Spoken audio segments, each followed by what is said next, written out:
सेना ने आज साफ कर दिया कि अग्निपथ योजना वापस नहीं होगी। अब अग्निपथ वो योजना है जो भविष्य की सेना तैयार करेगी। भारतीय सैन्य बल को दुनिया की सबसे ताकतवर सेना बनाएगी, लेकिन कैसे, ये सवाल जायज भी है। महज 6 महीने की ट्रेनिंग से एक आम नागरिक, एक आम नौजवान अग्निवीर कैसे बन जाएगा? क्या वो सरहद पर चीन और पाकिस्तान के हमले का मुंहतोड़ जवाब दे पाएगा? एक रेगुलर सैनिक से अग्निवीर कितने अलग होंगे? क्या उन्हें कोई स्पेशल ट्रेनिंग दी जाने वाली है? ये सारे सवाल बिल्कुल सही हैं। हमने इन्हीं में से कुछ सवालों का जवाब ढूंढने की कोशिश की है। देखिए एक खास रिपोर्ट।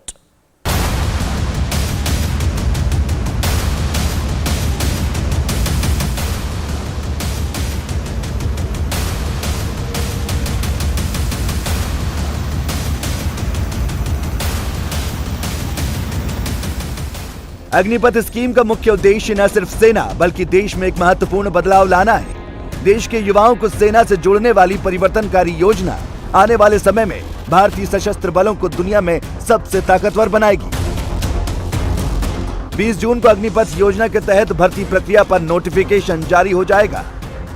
वायुसेना में अग्निवीरों की भर्ती 24 जून से होने भी लगेगी और दिसंबर आते आते तीनों सेनाओं में भर्ती किए गए अग्निवीरों की ट्रेनिंग शुरू हो जाएगी।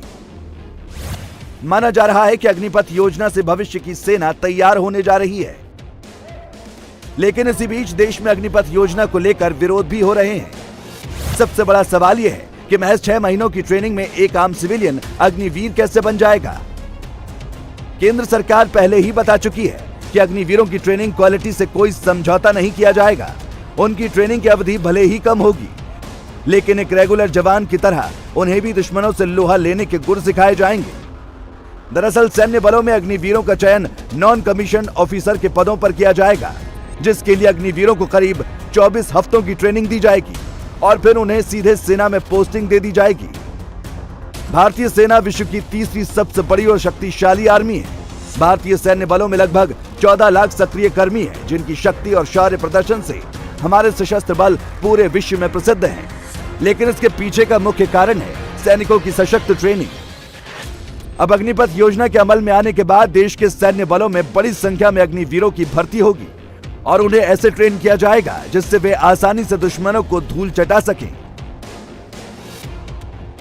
जानकारी के मुताबिक सबसे पहले भर्ती किए गए नौजवानों को देश के अलग अलग हिस्सों में मौजूद सैन्य बलों की ट्रेनिंग सेंटर्स में भेजा जाएगा। भविष्य के अग्निवीरों की ट्रेनिंग करीब 24 हफ्तों की होगी। ट्रेनिंग कुल 2 प्रकार से दी जाएगी। पहली बेसिक ट्रेनिंग और दूसरी टेक्निकल ट्रेनिंग।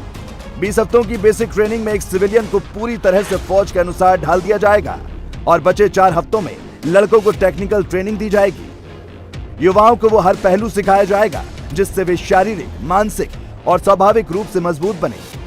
भारतीय सेना की ट्रेनिंग का एक ही मोटो है, शांति काल में ज्यादा पसीना बहाने से युद्ध काल में कम खून बहाना पड़ता है। भविष्य के अग्निवीरों को भी कुछ इसी प्रकार से ट्रेन किया जाएगा जिससे वे आगे चलकर देश की रक्षा करने के काबिल बन सके। अग्निवीरों की बेसिक ट्रेनिंग कुछ ऐसी होगी जिसमें लगभग 60% फोकस उनके फिजिकल फिटनेस पर होगा। इसके बाद उन्हें ड्रिल ट्रेनिंग दी जाएगी। ड्रिल ही वो चीज है जो जवानों को रहन सहन, खान पान, पहनावा तथा डिसिप्लिन सिखाती है। फिजिकल फिटनेस ट्रेनिंग और ड्रिल ट्रेनिंग के बाद भविष्य के अग्निवीरों को वेपन ट्रेनिंग दी जाएगी, जिसमें उन्हें हथियारों के इस्तेमाल के बारे में बताया जाएगा। इंडियन आर्मी वेपन ट्रेनिंग का एक ही मोटो है, एक गोली एक दुश्मन, और इसी मोटो के साथ भारतीय सेना को हथियारों की ट्रेनिंग दी जाती है। इसमें हथियारों का रखरखाव और उसे चलाने के तरीके सिखाए जाते हैं। यही नहीं, अग्निवीरों को ट्रेनिंग में सैन्य बलों की संरचना, एडमिनिस्ट्रेटिव ड्यूटी और नक्शा पढ़ने के बारे में भी बताया जाएगा।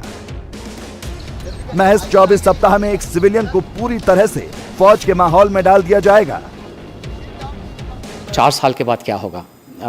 आई थिंक नौजवान को अभी 4 साल के बाद कम योजना करना चाहिए। अभी सोचना चाहिए कि कैसे इस सिलसिले के अंदर शामिल हो जाए। अग्निवीर बनना है और इसके लिए उनको अपना गांव में जाना है, शहर में जाना है।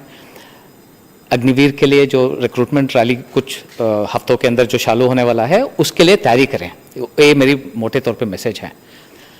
साथ साथ मैं ये भी बताना चाहता हूँ कि 4 साल जब अग्निवीर बन के रहेगा हमारे साथ, उसके अंदर 6 महीना फोकस ट्रेनिंग होगा, उसके बाद 3.5 साल अलग अलग इलाके के अंदर वो सर्व करेगा। उसको ये 4 साल का एक मौका है फौज के अंदर काम करने का और साथ साथ में एक्सपीरियंस लेने का। तीनों सेनाओं की मौजूदगी में जब अग्निपथ योजना की घोषणा की गई तो इसे टूर ऑफ ड्यूटी का नाम दिया गया। लेकिन ये टूर ऑफ ड्यूटी क्या होती है और इसकी शुरुआत कैसे और कब हुई थी? असल में टूर ऑफ ड्यूटी का मुख्य उद्देश्य युवाओं को सेना की ट्रेनिंग देना है ताकि जरूरत पड़ने पर वे देश की सेवा कर सकें। इसकी शुरुआत दूसरे विश्व युद्ध के दौरान तब हुई थी जब ब्रिटेन में पायलट की कमी हो गई थी, जिसके बाद ब्रिटिश सरकार ने एक निश्चित अवधि के लिए वायुसेना में युवाओं को भर्ती करना शुरू किया था। उस वक्त नौकरी के लिए यह शर्त रखी गई कि हर पायलट को 2 सालों में कम से कम 200 घंटे विमान उड़ाना होगा, जिसके बाद इसकी सफलता को देखते हुए कई अन्य देशों ने भी टूर ऑफ ड्यूटी को अपना लिया था। आज दुनिया के 80 से भी अधिक देशों में टूर ऑफ ड्यूटी का नियम लागू है। 10 देश तो ऐसे हैं जहां नागरिकों को सेना में अनिवार्य रूप से सेवा देनी पड़ती है। अगर उन देशों की बात की जाए जहां पहले से ही अग्निपथ जैसी योजना अमल में है तो बता दें कि चीन, इजराइल, अमेरिका, फ्रांस, रूस, ब्राजील, उत्तर कोरिया, सिंगापुर, थाईलैंड, ब्रिटेन समेत ऐसे कई देशों ने अपने नागरिकों के लिए ऐसे नियम बना रखे हैं।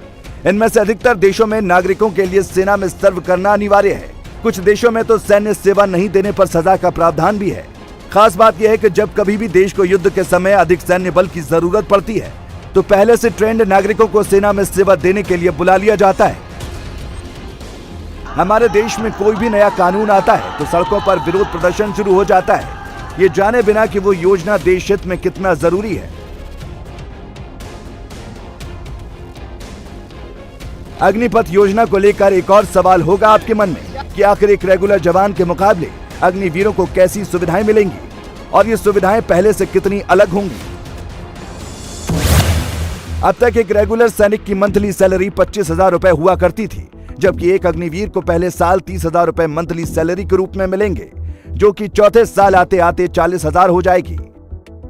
एक रेगुलर जवान की नौकरी की अवधि 19 साल होती है, जबकि अग्निवीर की नौकरी की अवधि 4 साल होगी। रेगुलर जवान को आजीवन पेंशन मिलती है, हालांकि अग्निवीरों के लिए फिलहाल पेंशन की घोषणा नहीं की गई है। एक रेगुलर सैनिक को 20 लाख रुपए का इंश्योरेंस मिलता है, जबकि प्रत्येक अग्निवीर को 48 लाख रुपए का इंश्योरेंस मिलेगा। एक रेगुलर जवान की शहादत पर उसके परिवार को करीब 25 लाख रुपए का मुआवजा मिलता है, जबकि अगर सेवा के दौरान कोई अग्निवीर शहीद हो जाए तो उसके परिवार को 45 लाख रुपए का मुआवजा दिया जाएगा। इसके अलावा भी और कई चीजें हैं, जैसे पहले सेना में जवानों की भर्ती के लिए युवाओं को लंबी प्रक्रिया से गुजरना पड़ता था, लेकिन अग्निपथ स्कीम उन सभी लंबी और जटिल प्रक्रियाओं को खत्म कर देगा। ऐसे में ये भी जान लेते हैं कि अब सेना की भर्ती प्रक्रिया पहले से कितनी बदल जाएगी। फिलहाल भारतीय सेना में भर्ती प्रक्रिया काफी जटिल है। युवाओं को एक लंबी प्रोसेस से गुजरना पड़ता है।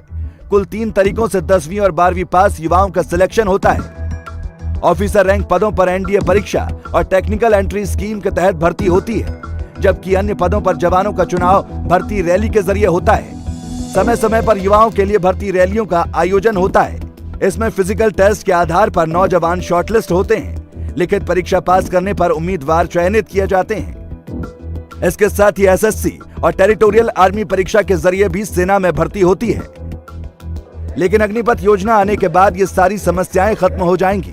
अब सेना के पदों पर भर्ती के लिए होने वाली इन सभी परीक्षाओं की मान्यता नहीं रह जाएगी। अब युवाओं को सीधे अग्निपथ स्कीम के तहत सेना में शामिल किया जाएगा। अग्निवीरों को 10वीं के मार्क्स और फिटनेस के आधार पर सेना में शामिल किया जाएगा। 17 से 23 साल के बीच के उम्मीदवार आवेदन कर सकेंगे।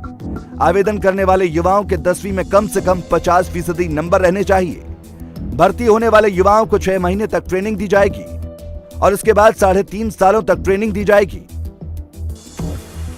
आज भारत में अग्निपथ योजना के आते ही विरोध प्रदर्शन शुरू हो गए हैं। सरकारी संपत्तियों को नुकसान पहुंचाया जा रहा है, लेकिन किसी ने यह भी जानने की कोशिश नहीं की कि आखिर ये स्कीम देश हित में कितना जरूरी है। आज जनरल बिपिन रावत हमारे बीच नहीं है, लेकिन एक वक्त उन्होंने खुद कहा था कि सेना में नौकरी को महज एक रोजगार का जरिया नहीं समझना चाहिए, और उनकी वो बात आज के समय में सबसे सटीक बैठती है। मैं आपको एक चेतावनी देना चाहूंगा कि ये गलतफहमी अपने दिमाग से दूर निकाल दीजिए। भारतीय सेना एक नौकरी का जरिया नहीं है। अगर आपने भारतीय सेना में शामिल होना है तो आपको शारीरिक और मानसिक रूप से हर तरीके से आपको मजबूती दिखानी है। आपका हौसला बुलंद होना चाहिए। आपको कठिन से कठिन समस्याओं का सामना करने के लिए आप में ताकत होनी चाहिए। जहां रास्ता नहीं निकल सकता वहां रास्ता ढूंढने की काबिलियत होनी चाहिए। तभी आप सही भारतीय सेना के जवान कहलाए जाएंगे। दरअसल अग्निपथ योजना की आधारशिला आज से सालों पहले रख दी गई थी। अगर आज बिपिन रावत जिंदा होते तो ये देख सबसे ज्यादा खुश वही होते। ये पीएम मोदी और जनरल बिपिन रावत की देश की सैन्य बलों को दुनिया में सबसे ताकतवर बनाने की वो प्लानिंग है जो अब साकार होने जा रही है। इंडिया टीवी हर वक्त हर जगह डाउनलोड करने के लिए सर्च करें India TV news Google play store या ऐप स्टोर पर।